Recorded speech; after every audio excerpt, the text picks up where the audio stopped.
Assalamualaikum warahmatullahi wabarakatuh. Salam sejahtera untuk kita semua. Perkenalkan, nama saya Natalia Aryani sebagai moderator hari ini. Saya ucapkan selamat bergabung dalam sharing online dengan tema mendampingi anak usia dini di masa pandemi. Rumah merupakan tempat pembelajaran utama yang aman di masa pandemi COVID-19 ini. Oleh karena itu, peran orang tua dalam mendampingi anak selama pandemi COVID-19 harus bisa menciptakan suasana dan cara belajar yang menyenangkan di rumah. Nah, tentu saja untuk beberapa orang tua, situasi ini mungkin adalah hal yang baru. Lalu bagaimana cara untuk mendampingi anak belajar dan beraktivitas di rumah dengan menyenangkan? Bagaimana agar anak juga tidak mudah bosan selama beraktivitas di rumah? Tentu saja ada banyak kekhawatiran yang terjadi. Apakah selama mendampingi anak di rumah, kegiatan-kegiatan yang dilakukan sudah sesuai belum ya dengan tahapan perkembangan anak? Nah, semua hal tersebut akan kita bahas bersama dengan narasumber kita hari ini, Ibu Cahyo Wulan Utami, yang biasa kita panggil dengan Miss Tami. Beliau adalah kepala sekolah kelompok bermain di Sekolah Kumai School dengan background pendidikan menempuh pendidikan S1 PG PAUD di Universitas Terbuka Yogyakarta. Profesi beliau sebagai pengajar dimulai dengan bergabung bersama Sekolah Kumai School pada tahun 2005. Pada tahun 2005 sampai 2015, beliau adalah guru dan koordinator kelompok bermain Sekolah Kumai School. Pada tahun 2015 sampai sekarang, beliau adalah kepala sekolah kelompok bermain Sekolah Kumai School. Pada tahun 2018, beliau juga menjadi trainer dan juga fasilitator di UP3 Yayasan Tunas Cerdas Gemilang Yogyakarta. Selain menjadi pengajar, beliau juga menjadi pembicara. Untuk yang pertama, pada bulan Oktober 2017, beliau sebagai narasumber workshop Developing a Great School to Harmony in Diversity Enabled by Anti-Bullying Program, IANPIAS Leadership Forum di Bogor. Yang kedua, beliau pada bulan Oktober 2020 menjadi narasumber pengimbasan BIMTEK BDR PAUD di Himpau di Ngaglik.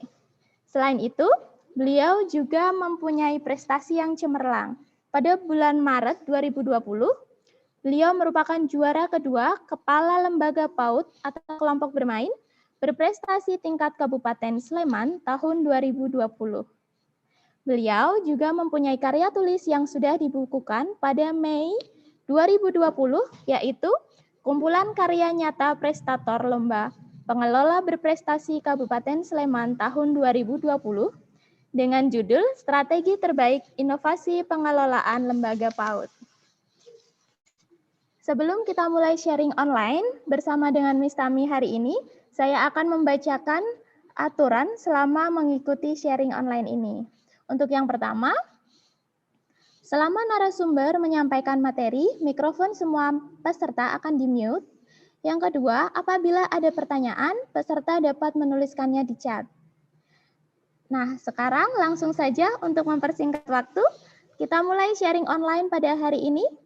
Kepada Miss Tami, waktu dan layar saya persilahkan. Oke, terima kasih Miss Lia untuk pengantarnya.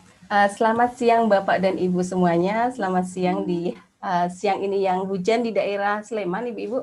Semoga di daerah lain tidak hujan ya. Jadi di Sleman cukup gelap dan akan turun hujan.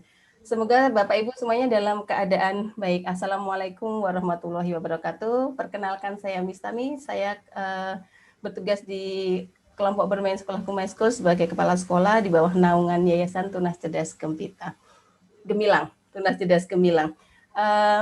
Ini menarik sekali, ini materinya mungkin sudah banyak dibahas di beberapa workshop atau webinar-webinar yang lain. Tapi di sini kita mau sharing bersama saja tentang bagaimana sih mendampingi anak usia dini di masa pandemi. Mendampingi anak usia dini ini merupakan hal yang mudah-mudah gampang gitu. Jadi dan COVID ini datang dengan begitu cepat gitu, yang mengharuskan seluruh banyak aspek terdampak, terutama aspek pendidikan, di mana sekolah yang seharusnya di rumah di sekolah dipindahkan ke rumah, gimana, dan orang tua dengan mendadak gitu harus dengan tiba-tiba harus berperan sebagai guru dengan berbagai macam latar belakang. Dan mungkin untuk ibu-ibu yang mungkin anaknya belum sekolah gitu, yang tiba-tiba anak dibatasi aktivitasnya keluar rumah dan harus selama 24 jam gitu mendampingin anak-anak di rumah dengan segala kegiatan yang lain, tugas rumah tangga yang lain, tugas-tugas domestik yang harus dilakukan, mungkin itu bukan hal yang mudah. Jadi memang COVID ini memberikan banyak, kalau saya bisa dibilang lebih bukan masalah, tapi seperti tantangan buat kami sebagai anak-anak, banyak tantangan juga bagi guru, bagi orang tua juga gitu. Jadi anak-anak gimana mereka diharuskan yang biasanya ketemu dengan teman-temannya, jadi nggak bisa ketemu temannya. Biasanya yang anak kecil yang mungkin belum sekolah gitu, yang tidak bersekolah gitu, harusnya biasanya bisa bersosialisasi keluar rumah dengan main ke rumah tetangga, bertemu dengan teman sebaya, tiba-tiba nggak bisa. Jadi banyak hal-hal yang banyak tantangan untuk anak-anak itu sendiri. Bagaimana anak-anak beradaptasi dengan sekolah yang online, gimana hanya bisa bertemu dengan teman dan gurunya lewat layar kaca gitu, yang sebagai kami gitu merupakan tantangan di awal-awal gitu. Jadi dan kesini anak-anak udah bisa lebih mengerti gitu. Kalau yang untuk orang tua sendiri mungkin lebih banyak tantangannya. Jadi saya juga merasakan karena sebagai orang tua gitu, di mana pembelajaran dipindahkan ke rumah.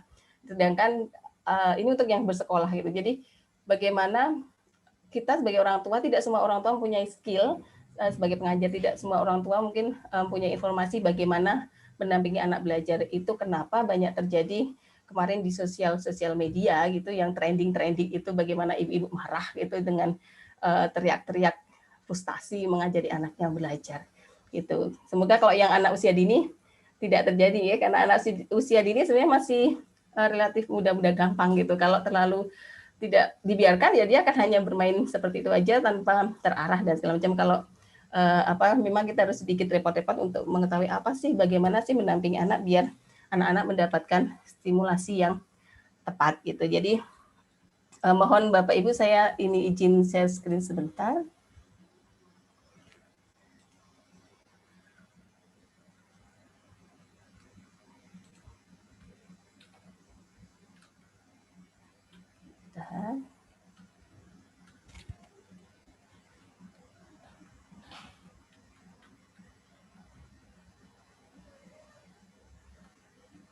Saya buka bagian pertama.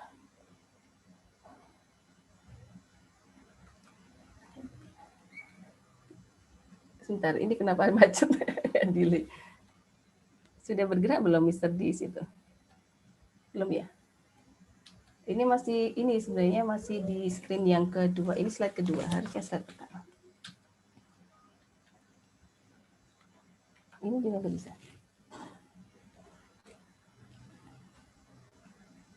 Oh, pakai ini aja. Oke, siap. Terima kasih karena maaf Bu, agak sedikit gaptek.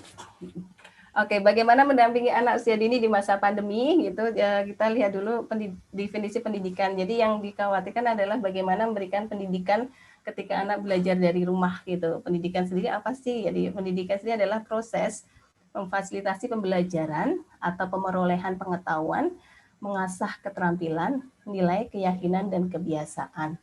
Jadi di situ ya peran-peran orang tua sekarang yang dipindahkan ke rumah adalah itu, bagaimana kita sebagai orang tua harus bisa memfasilitasi pembelajaran atau pemerolehan pengetahuan, mengasah keterampilan, nilai, keyakinan, dan kebiasaan dengan pengetahuan yang kita punya dari rumah. Apa sih yang bisa kita lakukan untuk mengarah ke situ, yang lebih bisa dilihat lebih jelas gitu, apa langkah-langkahnya.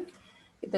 Saya sedikit mengutip ini dari menurut John Piaget gitu, memberikan sedikit gambar bagaimana anak belajar, tentang bagaimana anak belajar. Jadi di sini dituliskan bahwa anak seharusnya mampu melakukan percobaan, penelitian sendiri.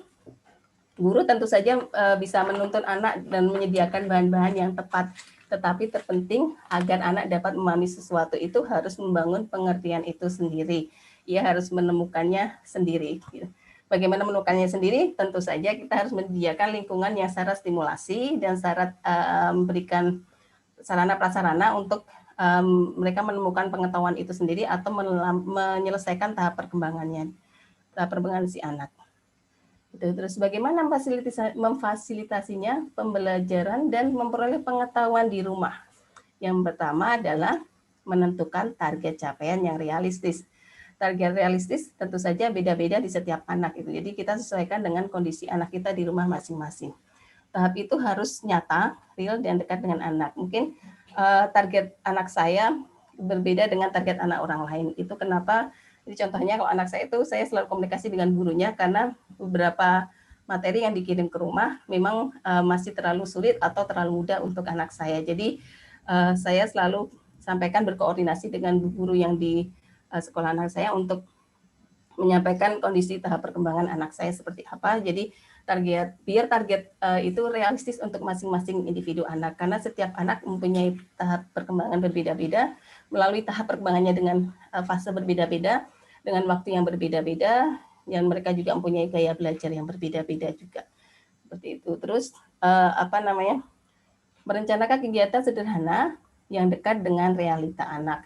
Gitu. Jadi kenapa BDR itu kalau dari Kemendikbud gitu di kemarin waktu BIMTEK tentang belajar dari rumah itu dekat dengan realita anak itu kita banyak kegiatan yang dilakukan itu semuanya disarankan berbasis rumah gitu, berbasis rumah menggunakan seluruh alat-alat benda-benda yang ada di rumah yang bisa kita setup atau kita jadikan alat untuk stimulasi untuk memberikan kegiatan di rumah.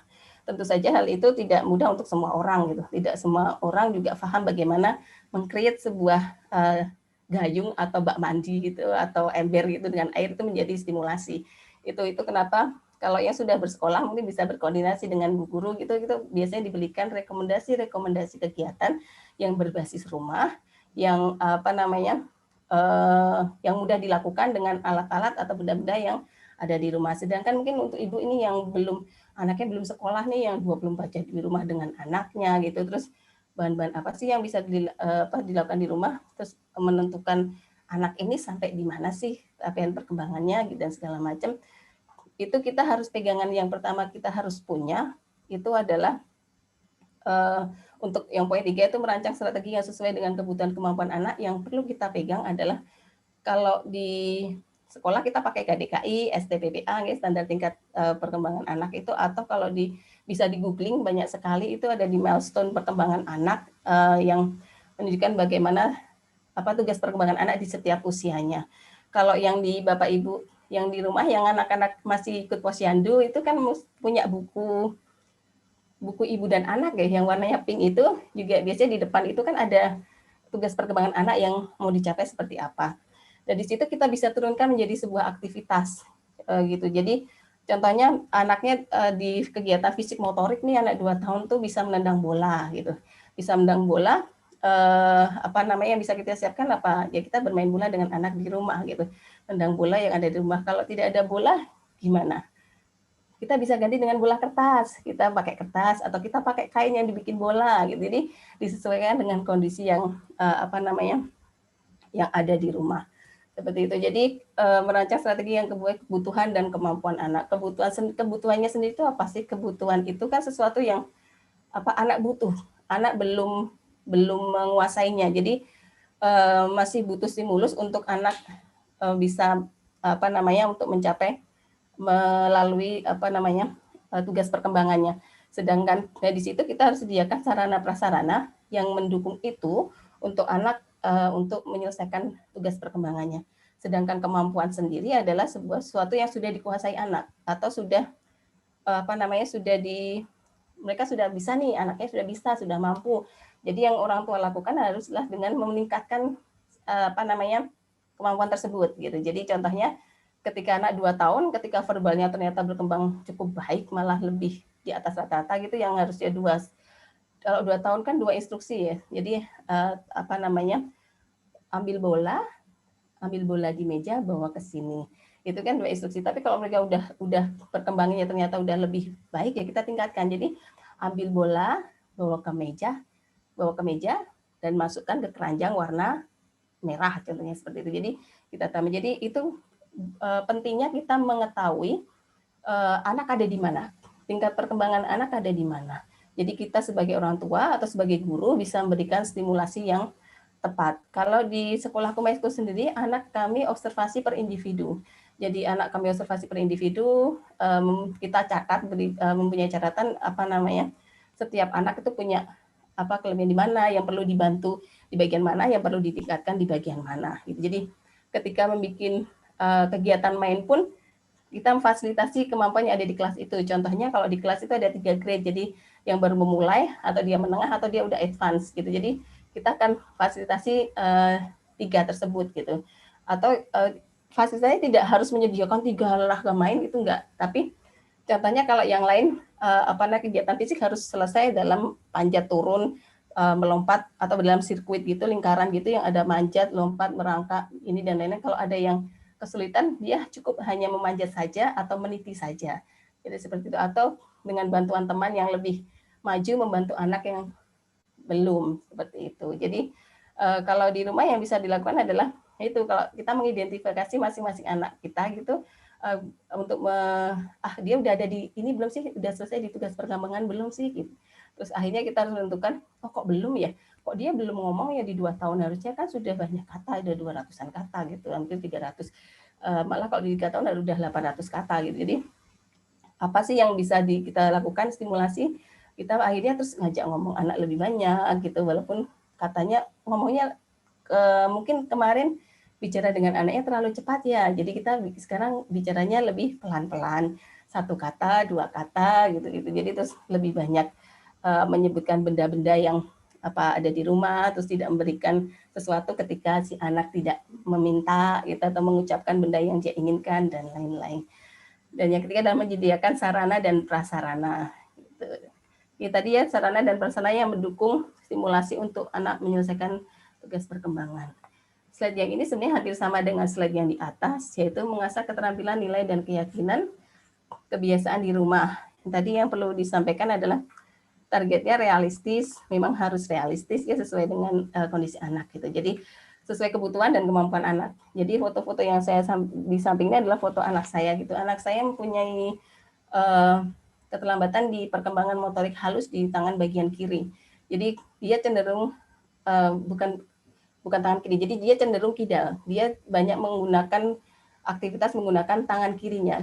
Jadi kalau di sekolah pertama dia ketika saya nggak komunikasi dengan guru awal-awal, dia menggunakan tangan kanan gitu. Jadi ketika tangan kanan terus pulang, saya juga jadi dia menulis dengan tangan kanan. Terus dia bilang, kalau nulis pakai tangan kanan kepala aku panas gitu. Jadi dia bilang, kepalaku panas, aku udah nggak mau lagi gitu. Terus tulisannya kecil-kecil.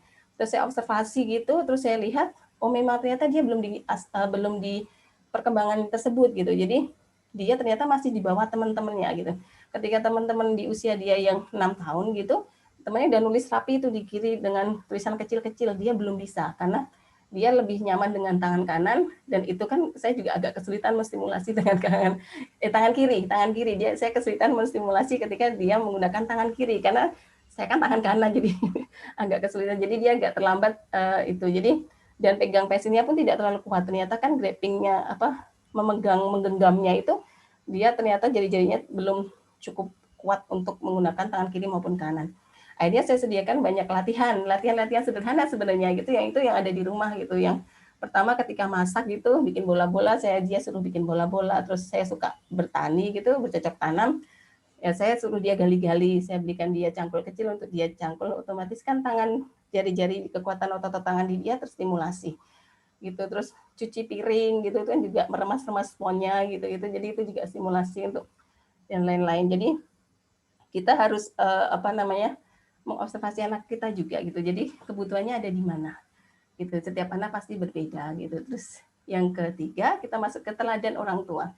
Keteladanan orang tua juga sangat penting gitu, karena anak-anak kan belajar melalui copying atau meniru ulung. Kalau dibilang anak-anak kan meniru ulung, tapi yaitu kadang yang ditiru belum bisa memilah mana yang baik, mana yang tidak baik gitu. Jadi kita sebagai orang tua harus bisa menyaring mana yang baik maupun yang tidak baik, dan yang dilakukan orang tua harus yang bisa memberikan teladan yang baik juga. Jadi gitu, ketika anak kemarin saya sempat ada dari konsultan kami di KB gitu yang anaknya sudah menulis buku, itu keren ya gitu dan segala macam, karena simulasinya ternyata di rumah kan orang tuanya suka menulis, suka membaca gitu, jadi anak kan secara tidak langsung terstimulasi untuk jadi menulis dan membaca itu menjadi seperti setiap hari dilihat, jadi dia sekarang juga pinter secara verbalnya juga bagus sekali gitu, terus menulis dan segala macam. Jadi seperti itu, teladan orang tua, terus contoh dan segala macam juga penting. Contohnya kayak saya tuh suka cocok tanam, anak saya juga pinter nyangkul, lahirnya pinter nyampur media dan lain-lain gitu. Dan yang pasti mereka pinter masak karena saya suka masak. Gitu. Terus latihan berkesinambungan itu penting sekali karena anak-anak kelompok bermain TK, maksudnya anak usia dini gitu atau yang belum bersekolah gitu memang butuh latihan yang diulang berkesinambungan. Contohnya ketika itu cuci piring, itu nggak langsung bisa. Di awal-awal disuruh cuci piring, yang pertama dilakukan apa? Pasti main air, kan kasih sabun, main busa.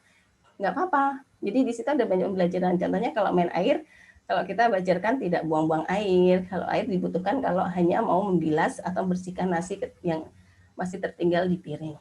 Pertama main busa dulu, diremas-remas, kita biarkan karena itu bagian dari stimulasi motorik halus jari-jarinya gitu.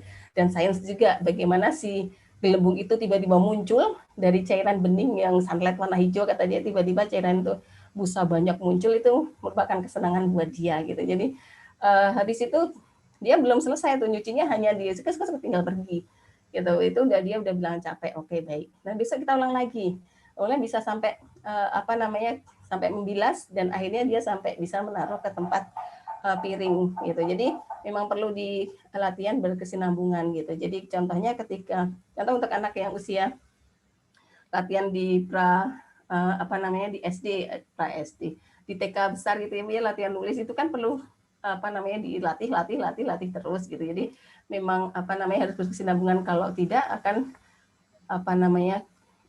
lama gitu. Jadi kayak saya gitu kan keterbatasan waktu gitu. Jadi ketika anak saya ini kan juga terlambat di bagian baca, tapi dia verbalnya cukup bagus, tapi dia terlambat di bagian baca gitu. Jadi saya nggak konsisten tuh kadang ngajarin baca gitu. Yang kemarin udah bisa gitu, menggabungkan dua sukata, ternyata saya off nih karena banyak kerjaan gitu. Terus akhirnya nggak diajarin, lupa lagi. Jadi harus ngulang lagi dari depan. Itu kenapa latihan harus berkesinambungan untuk anak menguasai suatu skill atau kemampuan. Itu. Terus yang terakhir adalah reward dan konsekuensi. Ini ya, reward itu kemarin sempat aku diskusi juga, kalau reward itu ada plus minusnya ya Bu. Ya kadang itu kan strategi yang sangat tricky sekali. Jadi kalau bisa kita berikan reward itu terlalu banyak, kita mengumbar reward gitu. Jadi apa-apa dikasih reward, kasih hadiah nih dan segala macam. Itu buat anak jadi overconfidence. Pertama dia masih terus yang kedua jadi anak-anak motivasi dirinya itu berasal dari luar gitu. Aku mau beresin mainan kalau dapat ini. Aku mau makan sendiri kalau dapat ini. Jadi motivasinya itu bukan berasal dari diri sendiri, tapi berasal dari luar. Itu kita harus pintar-pintar sekali, dan biasanya diteni sendiri ya, setiap orang tua karena memahami karakter anak masing-masing gitu.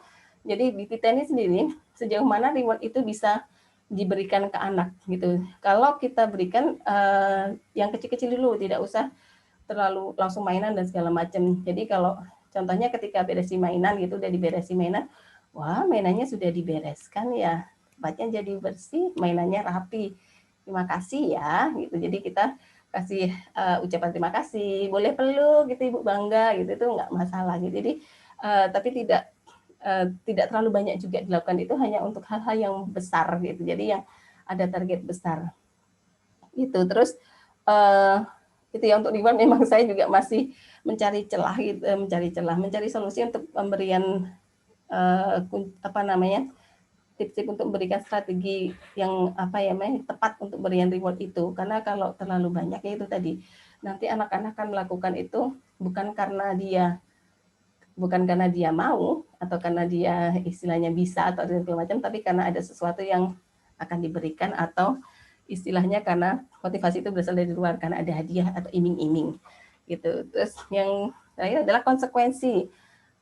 Konsekuensi itu bagaimana maksudnya kita selalu berikan alasan setiap kegiatan atau sesuatu yang dilakukan anak itu. Jadi biasanya kalau yang saya lakukan adalah memberikan penjelasan gitu ke anak-anak di sekolah maupun di rumah gitu akibat dari perilaku dia gitu, dan apakah perilaku yang dia lakukan itu mempengaruhi orang lain, merugikan orang lain, atau menyakiti, contohnya atau menyakiti, merugikan, merusak dan lain-lain, itu kita sampaikan gitu. Jadi contohnya nih kalau di sekolah gitu, ketika anak nangis kencang sekali gitu, maaf kalau menangis kita keluar dulu ya. Jadi kita jelaskan ke anak kenapa harus di luar, kenapa nggak boleh nangis di dalam gitu. Takutnya kan kalau dihukum ya, dibawa keluar ya karena nangis, dibawa ke rumah teh, contohnya kita ada rumah teh itu rumah kecil di pojokan yang buat tempat kita untuk nenangin anak kalau nangis atau dia baru tantrum dan lain-lain. Jadi pojok tenang istilahnya gitu. Jadi kita sampaikan maaf kalau nangis di luar karena suaramu keras sekali. Jadi mengganggu teman-teman yang baru bermain di dalam. Jadi dia tahu perilaku dia dengan nangis, teriak-teriak atau mengamuk contohnya atau menendang dan segala macam itu berimbas ke orang lain gitu. Jadi nanti dia akan muncul empati juga gitu ketika kita selalu jelaskan apa akibat dari perilaku atau perilaku yang dia lakukan tersebut gitu. Jadi kalau ada yang orang tua yang mengatakan kalau nangis di dalam kamar gitu itu bisa. Jadi anak kenapa di dalam kamar, kalau di luar mengganggu orang lain atau yang baru berkegiatan di luar gitu. Dan yang satu lagi yang sering kita lakukan ketika anak melakukan hal-hal yang mungkin dianggap destruktif atau tidak pada tempatnya gitu, biasanya kita cenderung bereaksi dengan itu refleks ya, reaksi kita pasti refleks, bukan ada yang satu lagi merespon. Jadi ada reaksi, ada merespon gitu. Jadi biasa kita selalu latihan Bu di sekolah gitu, dan di rumah saya juga selalu latihan, alih-alih bereaksi kita merespon. Apa sih bedanya gitu.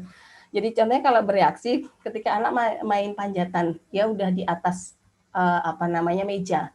Dia naik di atas meja gitu, kalau kita bereaksi, awas itu jatuh, turun. Itu bereaksi. Tapi kalau merespon kita datang pelan-pelan, kamu naik meja, ini terlalu tinggi, turun yuk. Jadi bedanya adalah bereaksi, tidak merespon apa yang dia lakukan dengan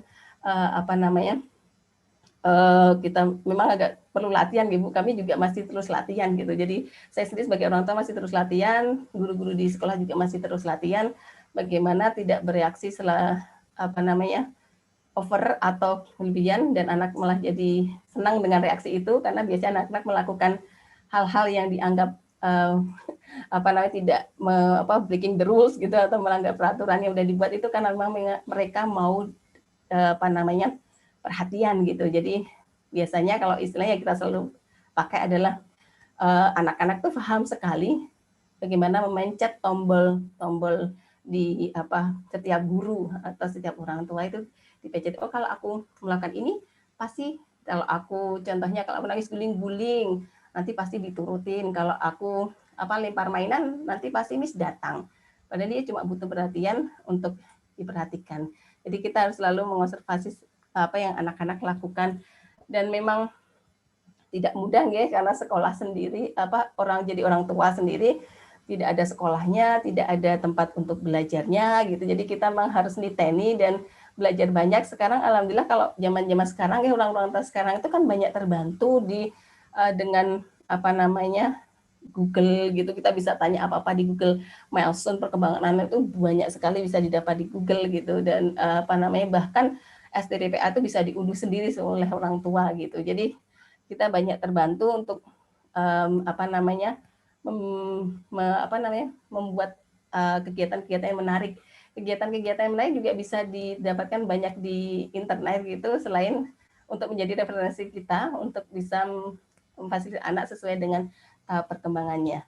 Mungkin biar tidak terlalu panjang, kita akan lanjut diskusi aja ya Ibu, atau tanya jawab. Jadi mungkin untuk materi saya cukupkan di sini saja, nanti kita lanjut tanya jawab. Mungkin ada peserta yang ini Miss Lia mungkin mau menyampaikan. Terima kasih dari saya. Mohon maaf kalau ada salah-salah kata Bapak Ibu. Terima kasih. Silahkan Miss Lia, waktu dan layar saya kembalikan ke Miss Lia. Ya, terima kasih Miss Tami. Benar sekali ya apa yang sudah disampaikan oleh Miss Tami, bahwa menciptakan lingkungan yang kaya akan stimulus untuk anak itu sangat penting. Dan tentu sebagai orang tua dan guru, kita juga harus melihat sejauh mana sih perkembangan anak kita, tahap perkembangannya sudah sampai mana, terus gaya belajarnya seperti apa. Bisa saja kan gaya belajar anak kita itu berbeda dengan anak yang lain. Nah, untuk selanjutnya, langsung saja kita buka sesi tanya jawab. Bagi peserta yang mempunyai pertanyaan, dapat menuliskannya di chat dengan setting everyone, Ibu ya. Terima kasih. Ya. Sambil menunggu pertanyaan yang masuk nih Miss Tami, boleh saya bertanya? Boleh, misalnya juga parents ya. Ini ibu baru ini nih sebagai ya. Parents juga ya.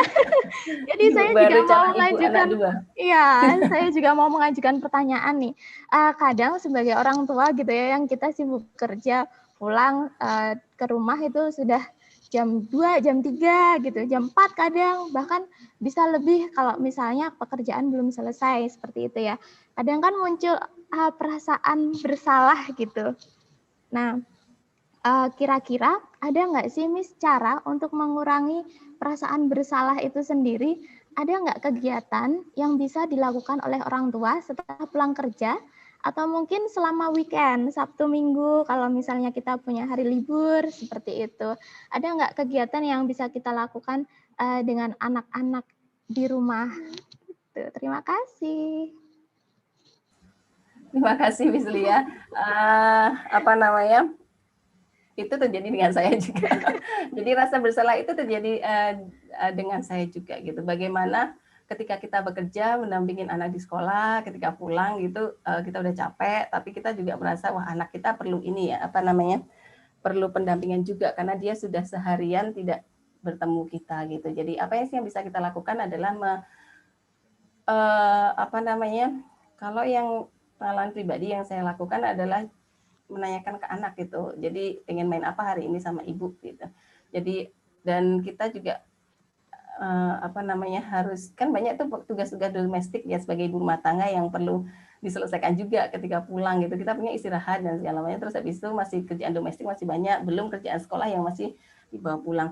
Tapi memang meluangkan waktu cukup penting untuk anak-anak itu. Tidak harus waktu belajar, bermain bisa atau melibatkan anak-anak di kegiatan domestik yang kita lakukan. Contohnya mengajak anak jemur pakaian, mengangkat pakaian, belajar melipat pakaian, terus memasak gitu, merapikan rumah gitu-gitu. Jadi yang penting ada interaksi.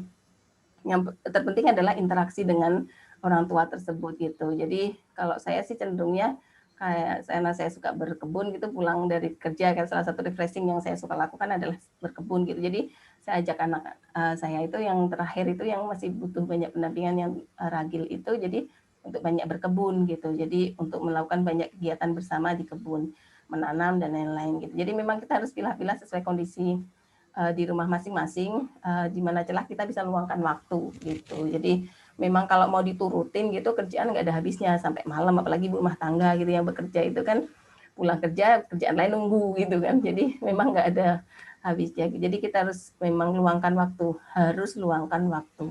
Kuncinya di situ. Dan di weekend pun kita harus kalau yang sudah besar bisa diajak diskusi. Weekend ini mau apa?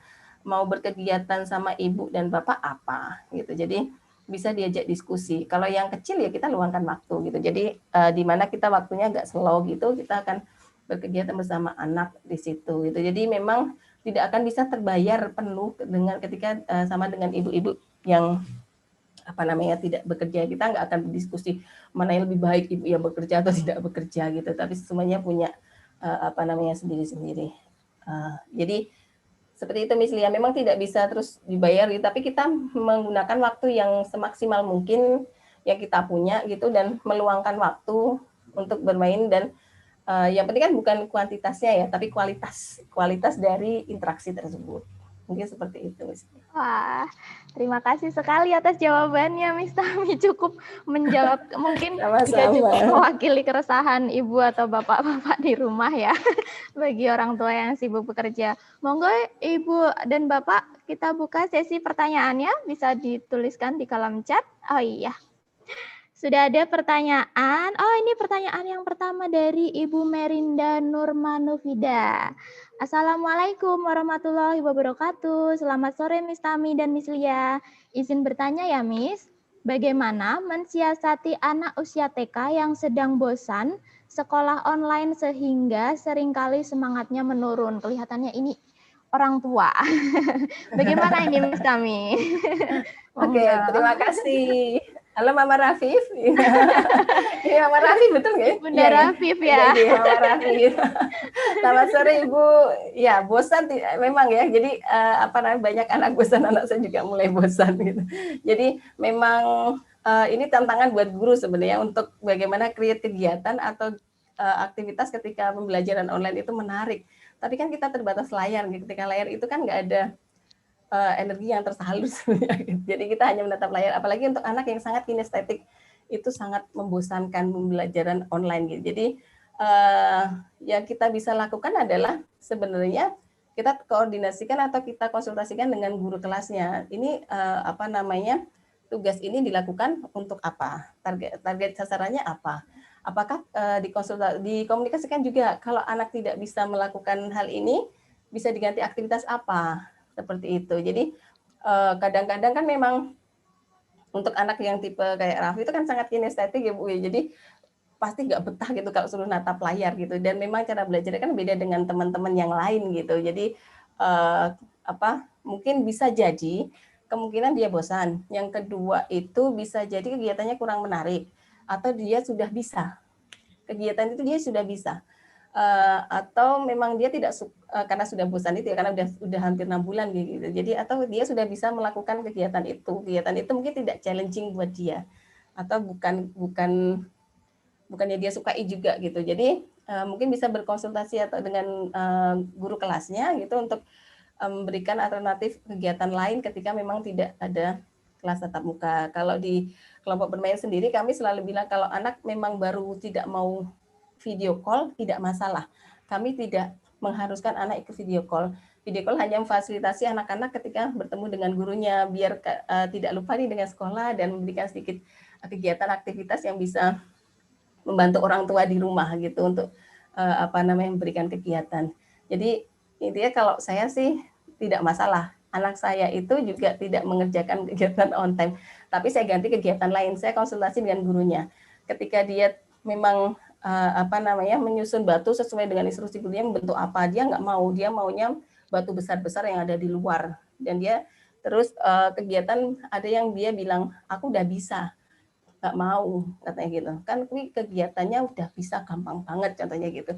Nah, itu dia juga nggak mau gitu. Jadi saya konsultasi ke gurunya, saya ganti ini ya Bu, ketika mengumpulkan tugas sekolah itu saya bilang saya ganti ini ya Bu, saya modifikasi ya Bu, gitu-gitu. Jadi memang kita harus rajin-rajin untuk berkonsultasi atau berkoordinasi dengan guru kelasnya. Jadi di rumah mungkin Ibu bisa memetakan, jadi kemampuan Rafif ada di mana sih, stimulusnya butuh di mana.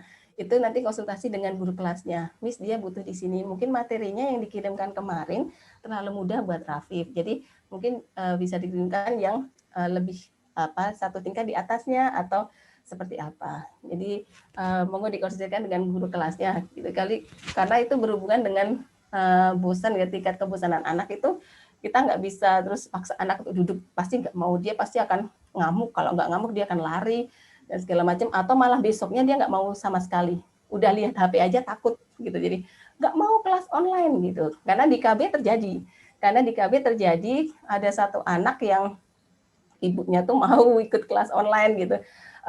Miss nggak mau ikut Bu, biarkan dia libur, terus off dulu aja, nggak usah kelas online. Nanti kami kasih rekomendasi kegiatan yang bisa dilakukan di rumah kalau ibu butuh rekomendasi kegiatan.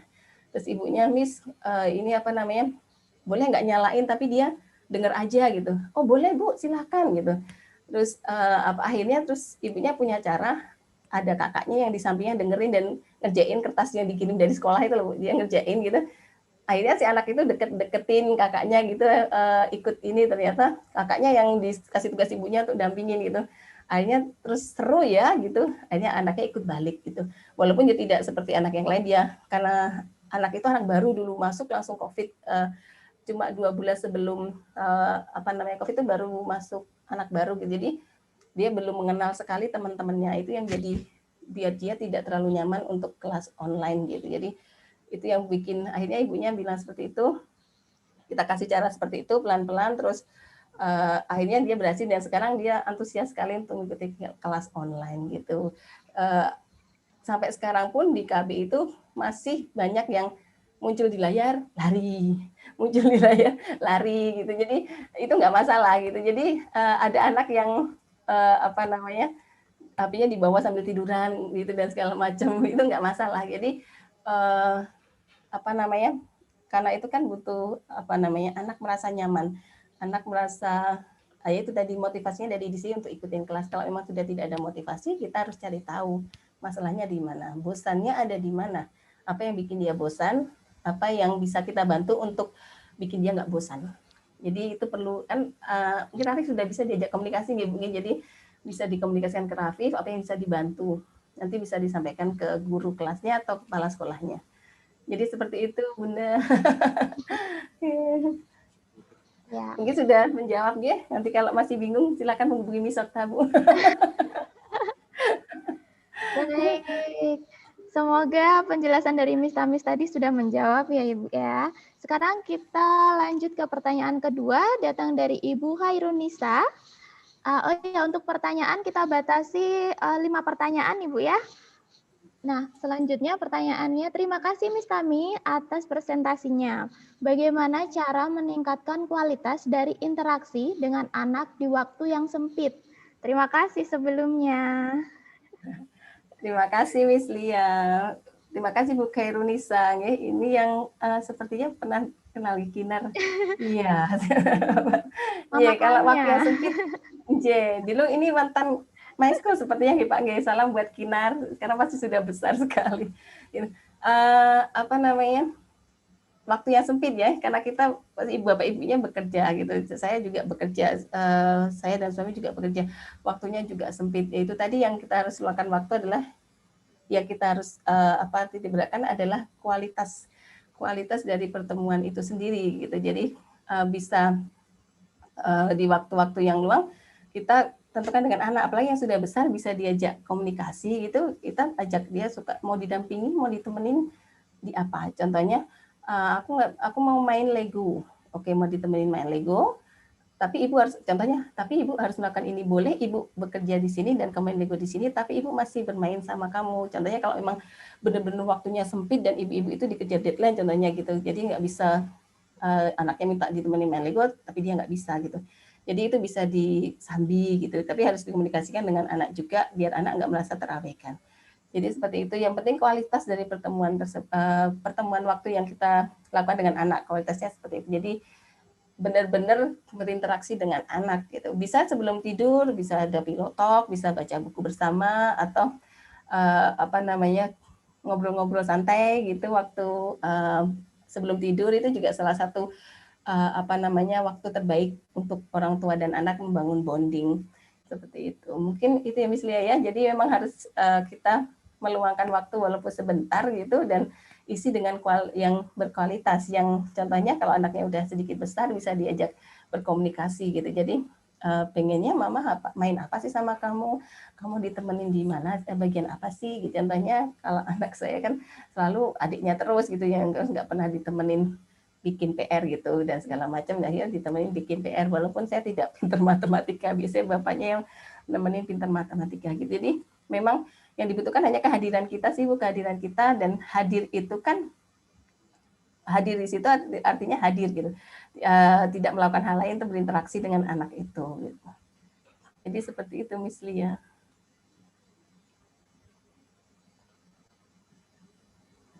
Oke Miss Lia, mungkin lanjut ke pertanyaan berikutnya. Baik, ini maaf agak terganggu ini Miss. Baik, untuk pertanyaan yang selanjutnya datang dari Ibu Unun. Ya, terima kasih Miss Tami. Bagaimana mengajak anak untuk mau mengikuti arahan dari guru kelas waktu sesi video call. Terima kasih Miss. Ini mungkin untuk kelas Selamat KB sore ya. Bu Unun. Oh ini Babang ya.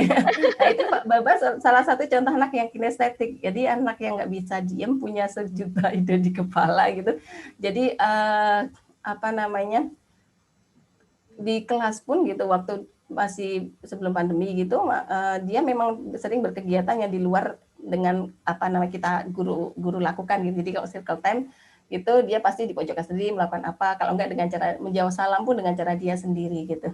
Jadi sebenarnya kalau seusia nakulung itu usia 2 sampai 3 tahun mengikuti arahan targetnya apa sih gitu. Kalau memang hal itu bisa dilakukan setelah video call nggak masalah gitu. Jadi alih-alih kita memaksa anak untuk duduk di depan layar HP gitu atau laptop gitu dan mengikuti arahan guru tapi ngamuk, lebih baik biarkan dia beraktivitas. Baba mau di mana? Baba mau video call sama Miss di mana? Duduknya di mana? Mau sambil apa?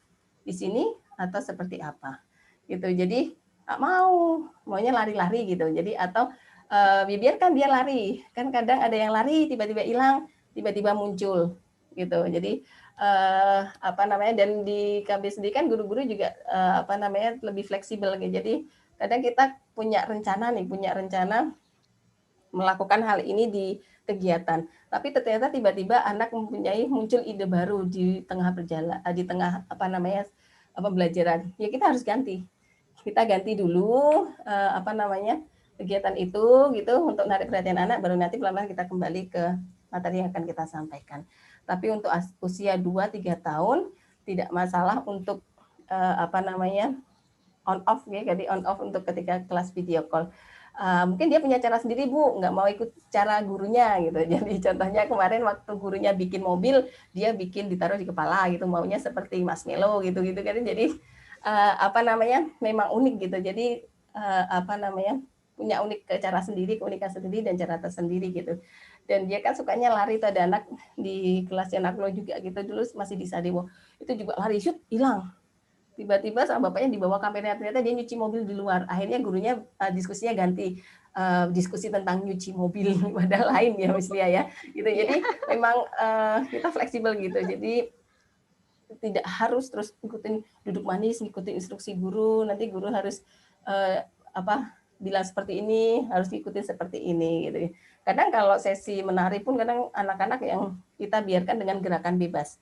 Gerakan bebas dan instruksi-instruksi itu kan kami masih belajar untuk memberikan instruksi yang memang apa namanya tidak banyak membatasi anak gitu, memberikan banyak ruang anak untuk lebih luas berkreasi. Jadi seperti itu Bu Nun, semoga menjawab ya. Nanti kalau masih ada masalah mungkin bisa ngobrol lagi di luar diskusi online ini. Begitu Miss Lia, mungkin selanjutnya. Oh ya, baik. Terima kasih. Nah, untuk pertanyaan selanjutnya datang dari Ibu Sang Ayu Piastini. Miss, ikut kelas. Halo Miss, ikut kelas online adalah hal yang utama. Tapi bagaimana setelah sekolah online orang tua tidak bisa mengulang pelajaran karena memang orang tua keduanya memang work from home, jadi sibuk mungkin ya, sehingga anak sering lupa pelajaran yang pernah didapat sebelumnya. Terima kasih, Miss. Wah, ini dua-duanya bekerja nih, Miss. Bagaimana solusinya? Iya, kadang kan kendalanya di kelas online, waktu kelas online berlangsung gitu, orang tua juga bekerja gitu, jadi nggak bisa mendampingi. Jadi tadi kegiatannya apa aja sih yang dilakukan dengan Miss-nya atau gurunya tadi apa aja. Sedangkan ada banyak anak tidak mau diinterogasi. Tadi udah kelas online sama gurunya, terus ditanyain tadi ngapain aja Dek? Tadi apa namanya kelas online-nya ngapain aja sama Bu Guru atau sama Miss? Banyak anak apa namanya tidak mau untuk itu apa namanya menceritakan lagi, mengulang lagi. Sebenarnya kan kalau di apa namanya sekolah-sekolah di my school terutama gitu, itu kita selalu berikan guideline untuk orang tua tentang apa yang dilakukan hari ini. Kalau tidak, itu mengantisipasi ketika anak tidak bisa ditanyain atau tidak mau menjawab gitu. Jadi kita berikan namanya kegiatan rencangan kegiatan harian gitu yang berisi tentang anak hari ini ngapain sih, kegiatannya apa aja sih yang dilakukan dengan Miss-nya di sekolah gitu. Kalau memang sering sekali tidak bisa tahu apa yang dilakukan anak ketika video call, mungkin bisa berkonsultasi dengan Miss-nya. Jadi kita sudah antisipasi gitu kegiatan selama seminggu itu apa yang dilakukan dengan anak di rumah, kita bikin note gitu. Jadi untuk Bu Guru apa sih yang akan dilakukan selama video call dalam seminggu ini gitu. Mungkin bisa diinfokan untuk rangkumannya dan seperti apa. Itu bisa kita pakai untuk pancingan gitu. Jadi ketika anak tidak mau ditanyain gitu, jadi kita bisa kasih pancingan, sepertinya tadi ini dengar mama dengar ya, kamu bermain ini ya, belajar ini ya, gitu. Jadi mungkin anak terus mau menceritakan, tapi ada kalanya juga tidak gitu. Jadi yang bisa dilakukan yaitu berkoordinasi dengan guru, Ibu. Jadi memang bagaimana lagi kan, karena kita juga nggak bisa ketika kita bekerja, kita work from home juga, sedangkan di anak sedang online juga. Kita memang itu keterbatasan waktu kita untuk mendampingin anak. Yang bisa kita lakukan ketika anak belum bisa mengutarakan apa yang dilakukan hari itu dan bagaimana kita bisa koordinasi dengan guru kelasnya, karena takutnya biasanya nanti bisa nggak ya dia, bisa nggak ya tadi waktu kelas online dia menyelesaikan nggak sih tugas-tugas dari Miss-nya atau gurunya. Itu biasanya wajar sekali orang tua ketika tidak bisa menemani anak ketika kelas online. Jadi seperti itu, Ibu. Itu Miss Lia mungkin bisa lanjut. Semoga bisa menjawab.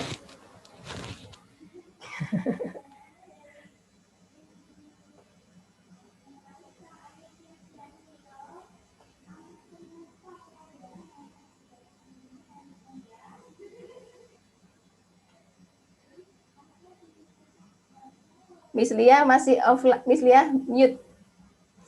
Oh ya baik, maaf.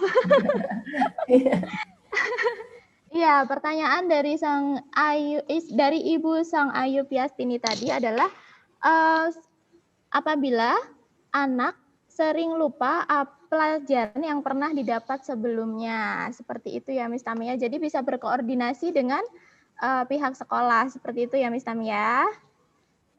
Baik, pertanyaan selanjutnya sebenarnya hampir sama ya dengan pertanyaan yang sebelumnya tadi dari Ibu Desi Pramusiwi. Selamat sore Miss Tami, saya mau tanya, bila anak tidak mau melakukan kegiatan kelas online, tadi sudah dijelaskan ya dengan Miss Tami, atau mau ditambahi lagi Miss Tami?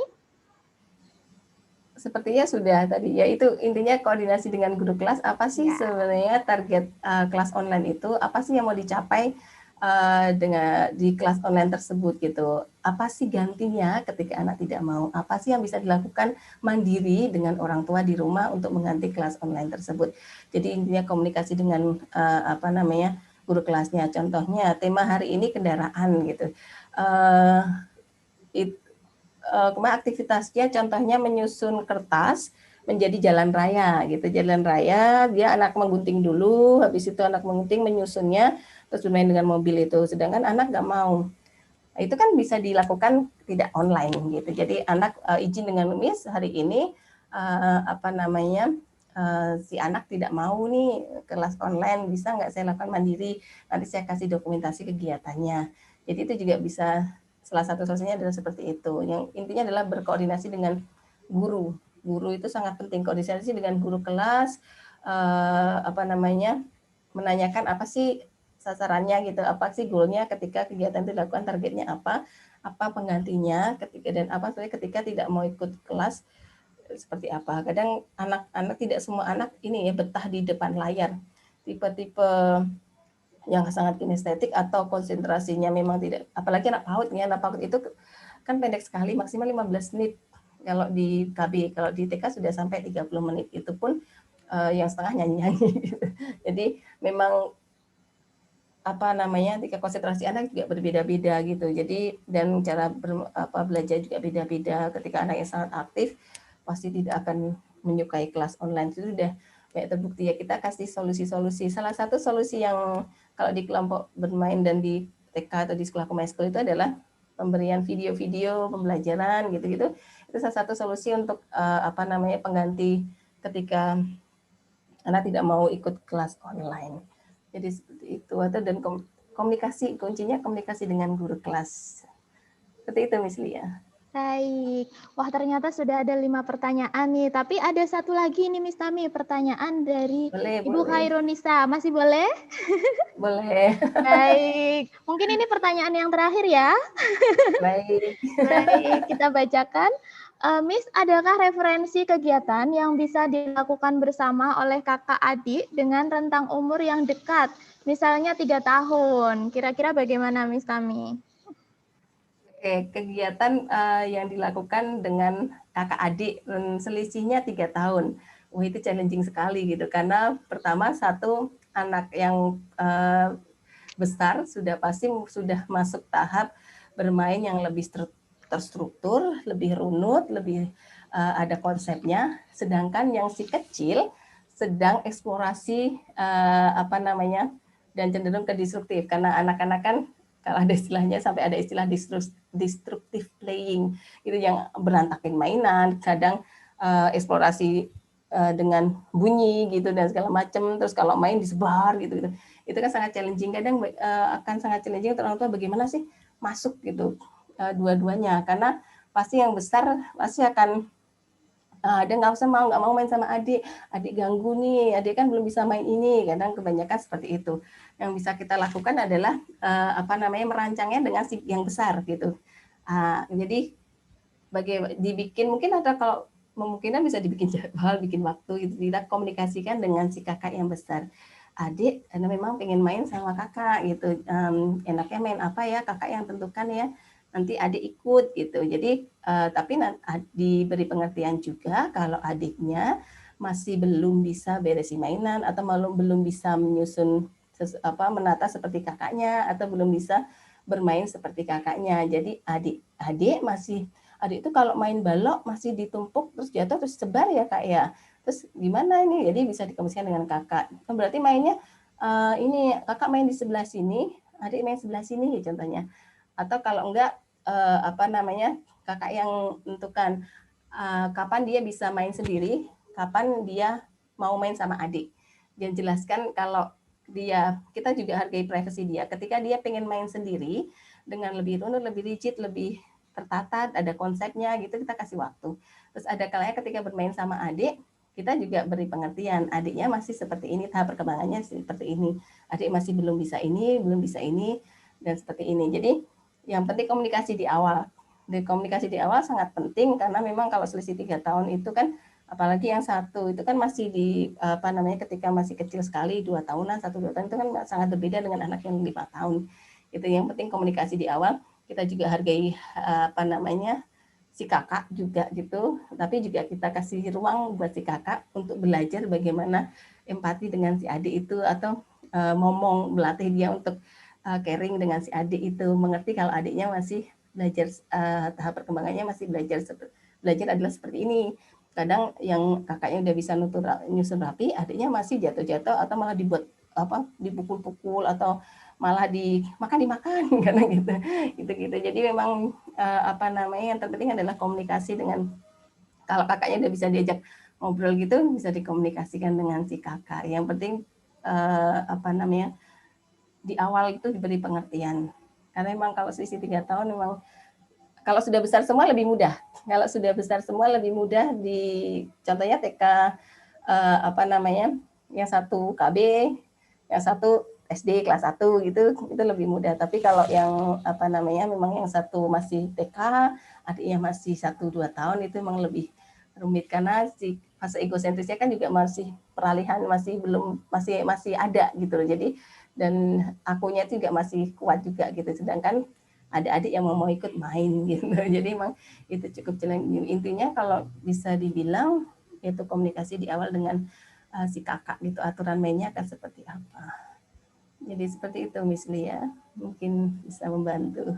Iya, baik. Terima kasih Miss Tami atas jawabannya. Semoga bisa menjawab ya atas pertanyaan dari Ibu Khairunisa. Sepertinya ini pengalaman pribadi ya.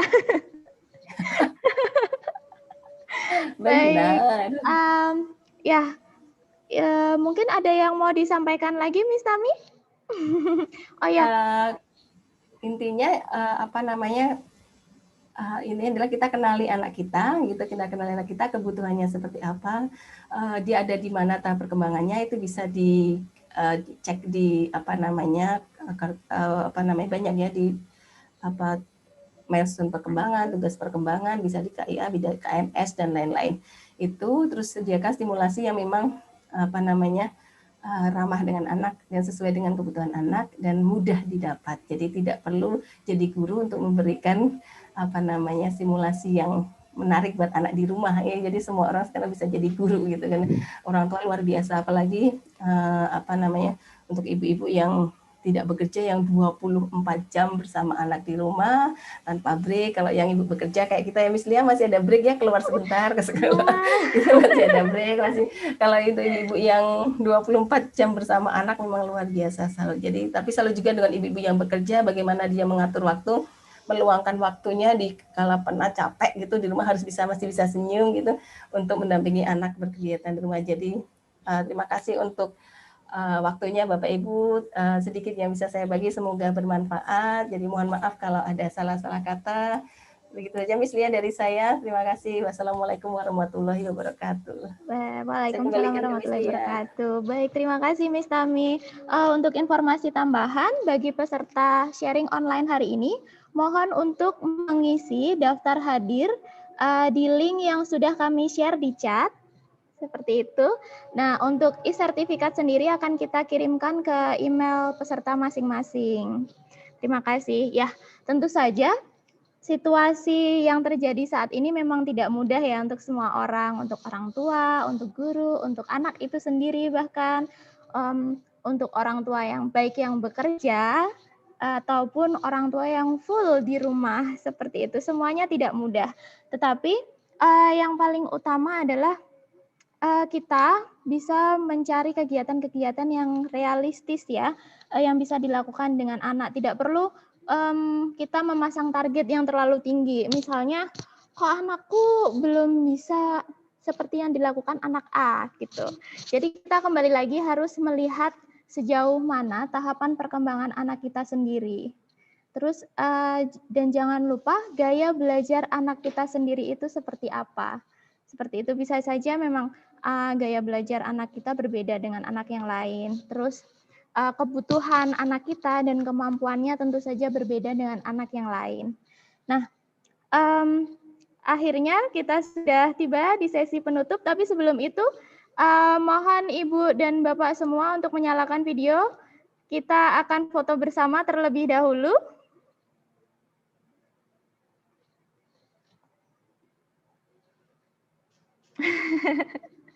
Terima kasih.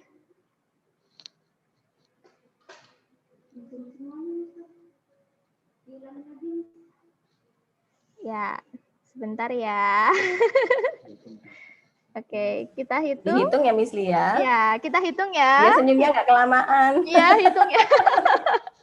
Sudah siap? Dalam hitungan ketiga Ibu dan Bapak ya. 1, 2, 3. Ya, baik. Sekali lagi boleh? Kita hitung lagi. Ya. 1, 2, 3. Ya, terima kasih. Nah, akhirnya kita sudah sampai pada penghujung acara. Terima kasih atas kehadiran dan partisipasinya hari ini untuk Ibu dan Bapak semua. Semoga situasi ini cepat berlalu. Nah, dengan demikian sharing online pada hari ini saya tutup. Wassalamualaikum warahmatullahi wabarakatuh. Waalaikumsalam warahmatullahi wabarakatuh. Terima kasih Bapak Ibu semua.